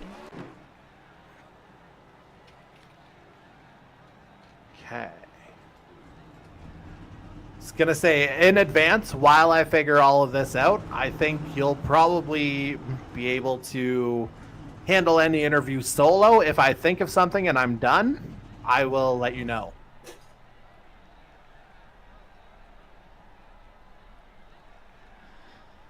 For sure. Might take a little bit of time here because some drivers tend to have a couple discussions here as the race, as obviously each race comes to a conclusion.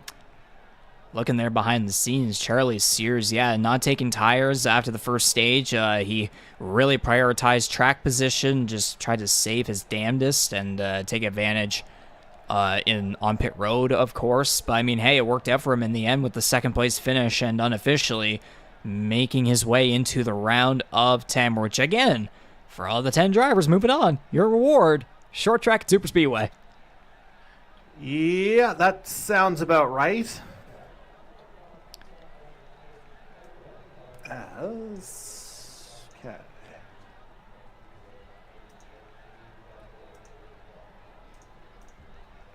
So yeah, we had a couple of interesting moments there at this race, some contact moments and a couple spins, and as a matter of fact too, we had drivers like like Darcy Ford with, my gosh, that a brilliant save in front of almost the whole field in the S's of all places. Yeah, that was a that could have gotten really ugly really fast, but fantastic car control from the 64, as you say. It he was able to keep it moving forward, and again, able to maintain that run of consistency. But it might be, as we see Corbin apologizing for that in the background, and candidate for save of the year. I think that's probably a fair assessment. Oh, absolutely. And I'd say tracks like Bristol and Talladega, especially Talladega, will certainly try to challenge for that.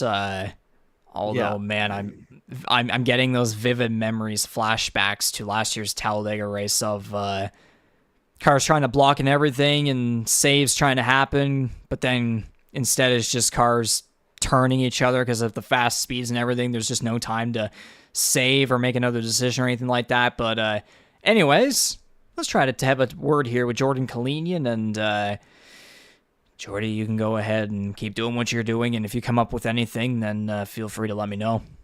Oh, I'm already working on something for you. All right.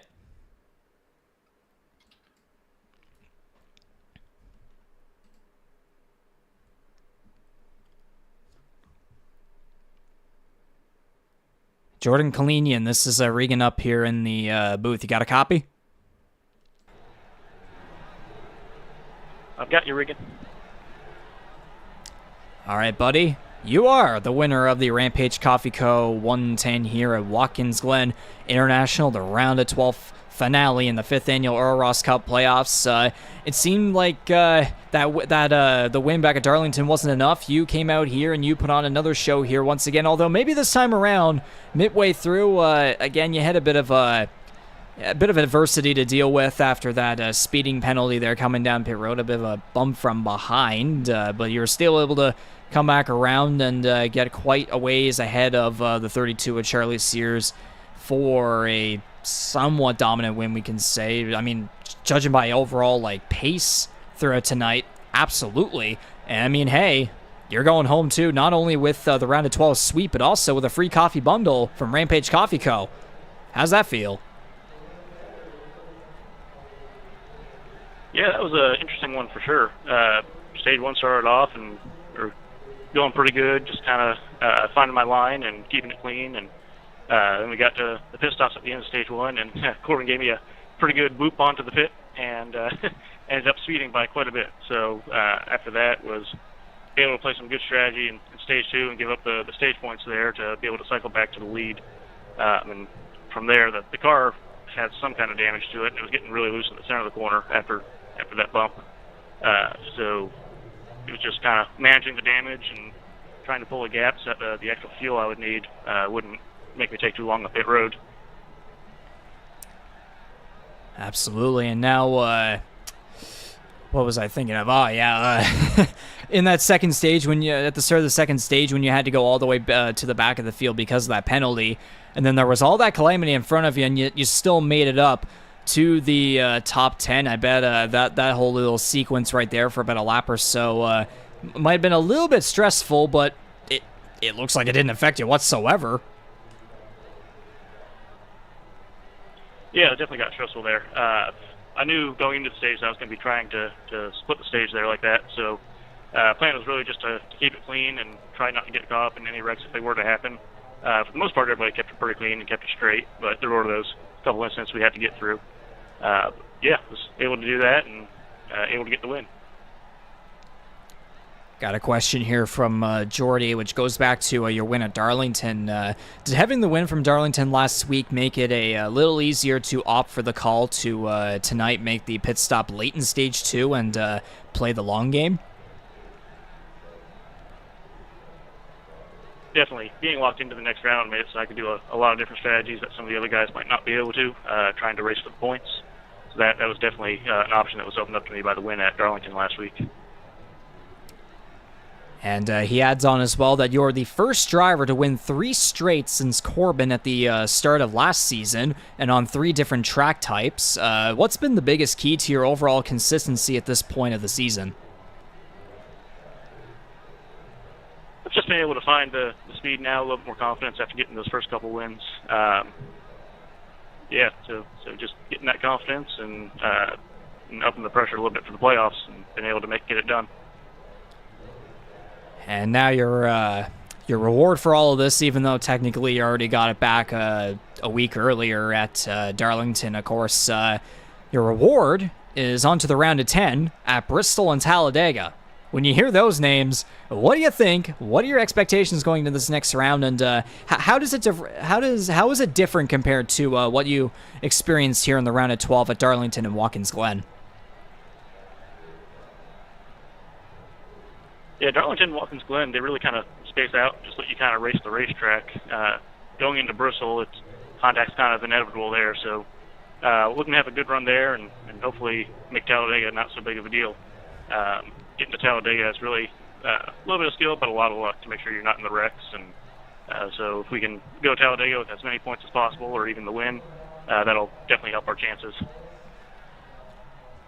For sure. And now, just to quickly verify, since you were one of the top 10 finishers back at Darlington, and now here tonight at Watkins Glen, you were the highest finishing of those drivers back the week before. Can we confirm that you are a coffee lover, knowing that you are the winner of Rampage Coffee Co.'s free coffee bundle? I will absolutely be looking forward to drinking and sharing that coffee. I love to hear it, man. Who would you like to thank and give a shout out to for being able to come on out here once again and get the job done? Just appreciate the league and the sponsors and Rampage Coffee for putting all this on.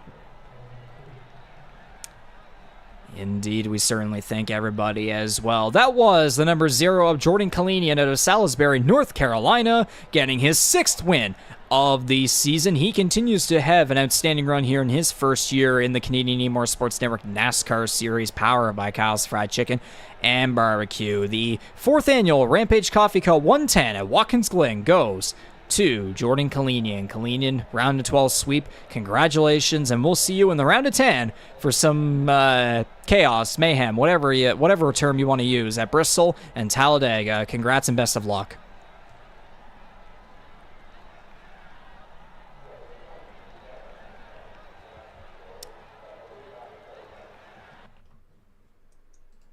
And so there you have it right there with the post-race winner interview for tonight's event at Watkins Glen with Jordan Kalinian.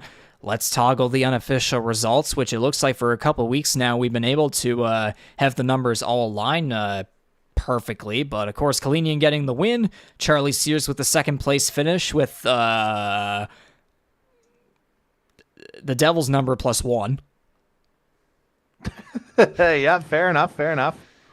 I mean, he did say tonight was a bit of a miserable experience despite finishing in second, of course. So, I mean, I guess it makes kind of sense there. But Corbin McCauley rounding out the podium despite a couple of stuff that happened earlier in the race. So, was able to defeat some adversity. Jose Mercado in the 4th position again. He had the EOL penalty to start the race, but it didn't affect or deny him one bit. He charges way up to the front, stayed consistently inside the top 5, was able to come home with a 4th place finish, and was able to easily make it into the round of 10 despite being 7 points below the cut line going in. Darcy Ford, the number 64, finishes in 6th. CD Magram 7th. Justin Belmonte continues his charge for the Best of the Rest Challenge Cup in 8th. Ty Higginbottom and Kyle Knoll are going to round out the top 10. And then the rest of the way, only 19 cars in tonight's race. Mike Marini finishing in 11th. Unfortunately, his run for the 5th annual Earl Ross Cup is going to come to an end. Adam Wilson in 12th is going to make it in, fortunately for him. Jason Heaney 13th, Trevor Binns 14th, last car on the lead lap. And then Hunter Young, Tom Janikowski, Jason Butler, Mark Roulette, and Ryan O'Toole all finishing 1 or more laps down. O'Toole, in particular, 12 laps down, just wasn't a great performance here tonight for him. Just a lot of bad luck and a couple spins and wall hits, and again, just not his night. It just really hasn't been his night for quite some time, so hopefully a turnaround will be very, very soon. Again, Talladega's coming up, so there's a race right there where anybody could have a shot to win. And I'm personally very interested to see how this group is able to handle each other, especially with some of the newer guys. I'll even say Bristol, like Bristol and Talladega. We're going to see how it all plays out for, again, it's such interesting contrast, Jordy, where, again, you have Bristol where you could argue there's nowhere to go. It's just that it's tight, it's fast, it's extremely banked, and so is Talladega as well. But then Talladega, you got it's the widest track in the sport. It's the biggest race on the NASCAR circuit, and the speeds compared to Bristol are absolutely crazy. Like 190, 200 plus miles per hour. There's all that drafting. There's going to be pack racing. Maybe a little bit, definitely some strategy will come into play if we do get green flag pit stops, and not a whole lot of calamity though. Again, we might only have like in between 17 and 20 cars, I'd say at best. So hopefully all of them will be able to make it to the end, and we can have some, a well-numbered pack by the end of it. But again, we can say the same thing for Bristol as well with how tight things are going to be. So we'll go to our faces here just one final time. And Jordy, here after tonight's race, that was the round of 12 at Darlington and Watkins Glen. Overall thoughts? A lot wilder than I was expecting. Watkins Glen, some of these road courses, they can kind of lull you into a false impression, I guess is the best way to put it. But, there was plenty going on, and, there was plenty to watch, especially in stages 2 and 3. Everyone's comfortable fighting for their positions at this point. And, this was, I guess you could say, even though, it was an elimination race, kind of a calm before the storm here, so to speak, because how many times have we talked tonight about, the fact that the reward is Bristol and Talladega in the next round. So, you know what? There was, again, an opportunity to just kind of ease your way in. A lot of guys opted not to do that. And you know what? It provided a rather entertaining evening, I have to say. Absolutely. We still had a driver who, again, it wasn't exactly like Darlington, but it still was dominance to some capacity in terms of pace, like raw pace and speed and talent as well for the zero, Jordan Kalinian. But yes, it's hard to believe that now only 5 races remaining here in Season 5 of the Canadian eMotorsports Network NASCAR Series, powered by Kyle's Fried Chicken and Barbecue. And again, I might as well say it too, like the reward for these 10 drivers moving forward are Bristol and Talladega. But then for the third round, the reward is a tight street course. And then we know how Auto Club has certainly treated a lot of our guys in the past. I mean, again, Dart Series last year, it was open wheel racing, but still. Yeah, I mean, there's still, nothing is easy at this point. Absolutely everything's going to be earned here for, again, our remaining 10 now we can officially say we say goodbye to Mike Marini and Jared Ireland in their playoff hopes. Again, commiserations to both drivers, but both had, great seasons and put in the effort to get into the round of 12 in the first place. So, congratulations on getting that far. Real life happens sometimes in some cases, but you know what? We recognize the effort all the same. Absolutely. So if we were to quickly here go back to what is now a kind of outdated playoff roster, but look at the raw data. You're looking at the graphic. Sorry. Yeah, I'm looking at the graphic. I don't don't have all the time and everything to try and get what you have there in that playoff tracker. But basically, look at this. You take away the 13 and the 12, basically the 2 driver on the row 2, the second row, the second row from the top, those first 2 are out. Everybody else is moving on, still with a chance to contend for that trophy there that you see in between the Rampage Coffee Co. and Pipe and Kettle Soup logo. There you go. Yes, there we go. Yeah, Forked River underneath. Yeah, there we go. But yeah, that Earl Ross Cup, man. 10 drivers on here besides the 12 and the 13 still have a chance to put their name on the illustrious Earl Ross Cup. 2 races for the next 2 weeks at Bristol Motor Speedway and Talladega Superspeedway. Short track chaos, Superspeedway drafting melee. Man, oh man, the reward for those as we keep saying it, the reward for those 10 drivers. It's like, what off the top of your head, what's like one word that comes to mind? Well, I mean, I was gonna say ironic isn't quite right, but like, hollow maybe. Torture. That too, but I mean, you want to talk about torture? Like Jordan Kalinian with his round of 12 performance absolutely tortured the field. 12 out of 14 additional playoff points. Are you kidding me? So he opens the round of 10 with a 12-point gap over the closest driver next to him. That is breathing room, folks. And like he just demolished the field when he had to. Like that's what it looks like right now. And McCauley grabbed a stage win, so that's an additional point. Sears got one tonight.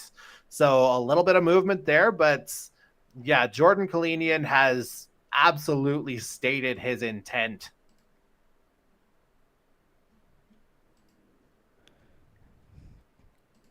Gonna try and see here if I can do something. Because we got a little suggestion. I was gonna say I think I have the numbers right anyway, but go for it.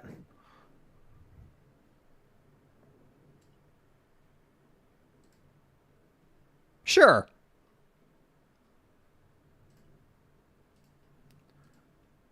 You can. Maybe you can. You can kind of see them.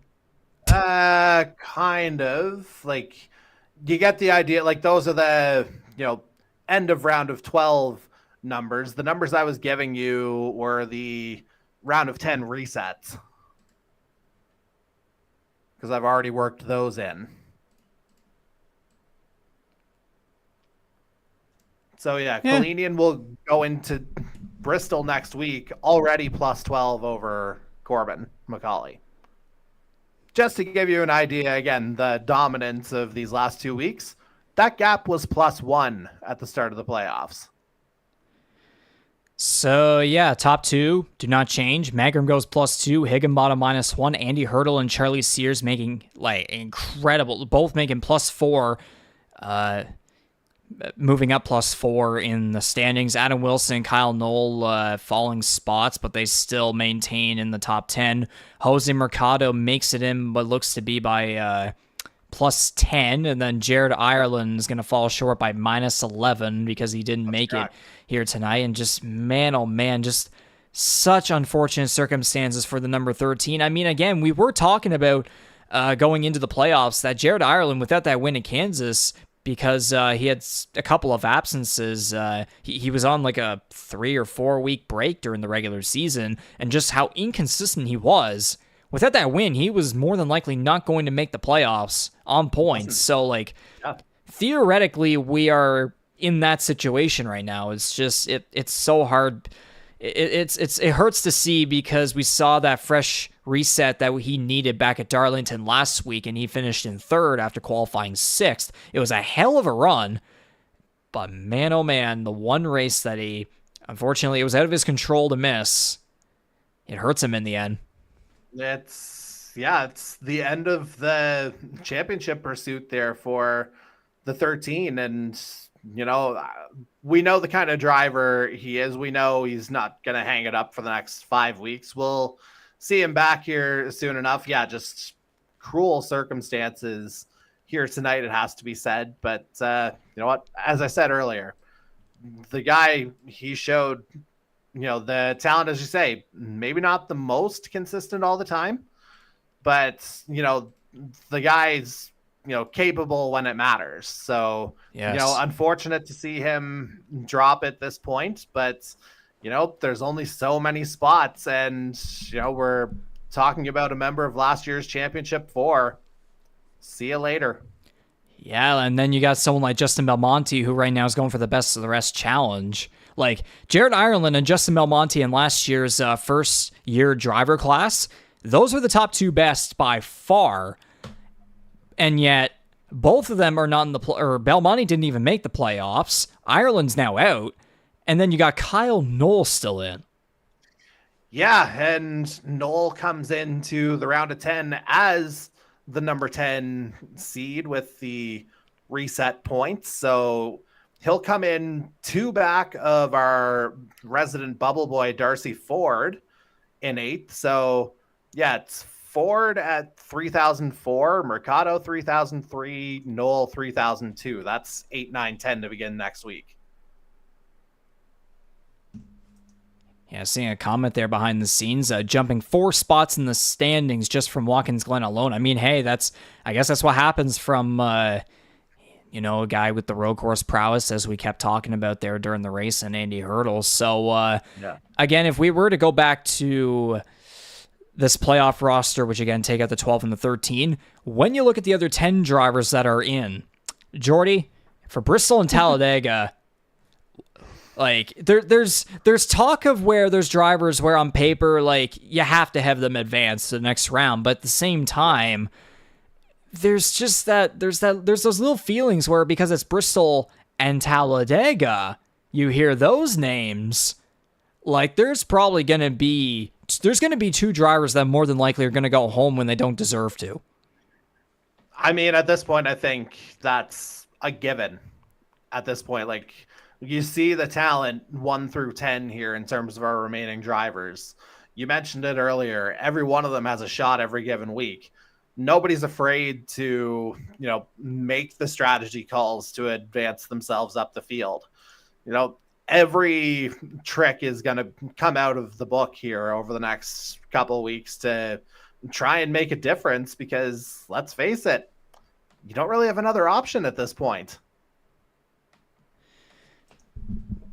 But again, though, we do have to keep it in mind, though, that guys like Jordan Kalini and Corbin McCauley, they still have incredible point advantages going into this next round, and then eventually maybe into the round of 8. So again, it's just, we're going to have to see absolutely catastrophic results out of those 2 guys. And then everybody from there on out, it's kind of up and down. But when it comes down to like the bottom with drivers like Kyle Knoll, Adam Wilson, Charlie Sears especially, Darcy Ford getting in there as well, Andy Hurdle too for sure, since he certainly won't be having much comfort zone. I mean, no one is going to for these next 2 weeks. There's that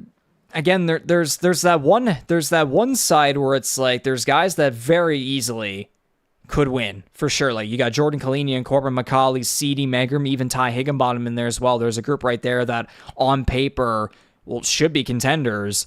But then you have such other guys in there as well that, like, again, as you said, every driver in here could win on any given week, and they will be competitive. It's just a matter of how circumstances play out from the racing gods. Yeah, and I mean, the next 2 tracks, they're about as racing gaudy as it gets. And I was going to say, before you sign off, like, obviously, all the talk about what Jared Ireland was going through there today that caused him to miss tonight. Obviously, without getting into too many details, shout out to yourself and Corbin for the positive news that you guys got today. And I think you guys know your Uncle Dave was a big influence on me in the journalism field in terms of, his professionalism in the newsroom. So, fantastic to see that as well. I just wanted to throw that out here publicly too. Yeah, very much appreciate that. Of course, it means a lot to us in the McCauley family. Cancer, you lost. You did.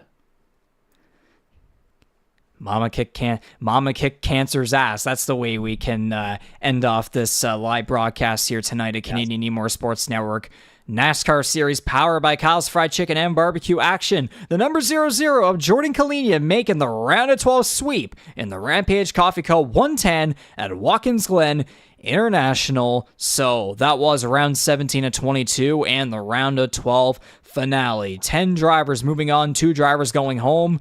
10 are now left to continue contending for the Earl Ross Cup for the next 2 weeks at Bristol Motor Speedway and Talladega Super Speedway. So next week on July 23rd, Tuesday, July 23rd, it is the Kyle's Fried Chicken and Barbecue 250 at the Bristol Motor Speedway, the Great Coliseum. And then we move on the week after on Tuesday, July 30th. It's the Piping Kettle 250 at Talladega Super Speedway in Alabama. Short track and Super Speedway action. That's the reward that these 10 drivers still contending for the Earl Ross Cup are going to get for the next 2 weeks. So we will see you all next Tuesday night at the virtual Bristol Motor Speedway for more 5th annual Earl Ross Cup Playoffs action. So on behalf of the entire Canadian eMotorsports Network Competition Committee, drivers, staff, partners, all that blah, blah, blah, Jordy Carraher, who's been here since the very beginning, my fellow color commentator, my name is Regan McCauley from Charlottetown, Prince Edward Island. This was Canadian eMotorsports Network action on iRacing. Thank you all very much for watching and listening. We hope you enjoyed tonight's action at Watkins Glen. Speed safely. Have a good one.